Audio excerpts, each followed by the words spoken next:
আমরা যারা সমাজকর্মী তারা শুধু পলিসি শেয়ার করতে পারি, ওই জায়গাটাতে বাস্তবায়নটা করতে পারি না। যে কাজ করবে সে সব জায়গায় গিয়ে কাজ করতে পারে। আসলে সংরক্ষিত বলে কথা না, আমি একজন সমাজকর্মী।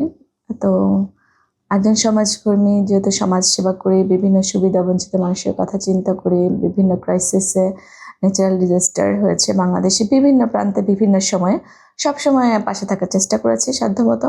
তো একজন পলিটিশিয়ানের কাজ কি, একজন রাজনৈতিকবিদ যে কিংবা যিনি সরকারের মন্ত্রিসভায় রয়েছেন কিংবা সংসদ সদস্য রয়েছেন, তাদের কাজ কি? তাদেরও তো কাজ এগুলোই, যে প্রান্তিক মানুষের ভাগ্য উন্নয়নের জন্য চেষ্টা করা, সমাজের নানাবিধ সমস্যার সমাধান করা, এডুকেশন সিস্টেম, হেলথ কেয়ার, নানান বিষয়ে মানে এগুলো সমস্যার সমাধান করা। প্রাণ ফ্রুটো, সময় অসময় ফ্রুটোময়। তো দুটোর মধ্যে পার্থক্য হচ্ছে কি, একটা জায়গায় যেখানে ধরেন রাজনীতিবিদরা সরকারের অংশীদারিত্ব হয়ে থাকেন, সরকারের ক্ষমতার সাথে তারা সম্পৃক্ত থাকেন, যে কোনো নীতি নির্ধারণে তাদের ভূমিকা থাকে। কিন্তু আমরা যারা সমাজকর্মী তারা শুধু পলিসি শেয়ার করতে পারি, ওই জায়গাটাতে বাস্তবায়নটা করতে পারি না।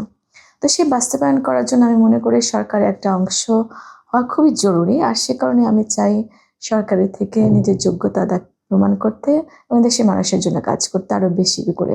আসলে বারাক ওবামা যখন 2008 সালে নির্বাচিত হয়েছেন, তখন উনি বলেছেন চেঞ্জ উই নিড।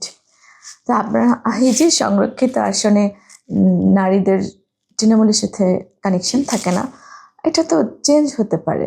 কারণ আমি তো তৃণমূলের সাথেই কাজ করে অভ্যস্ত।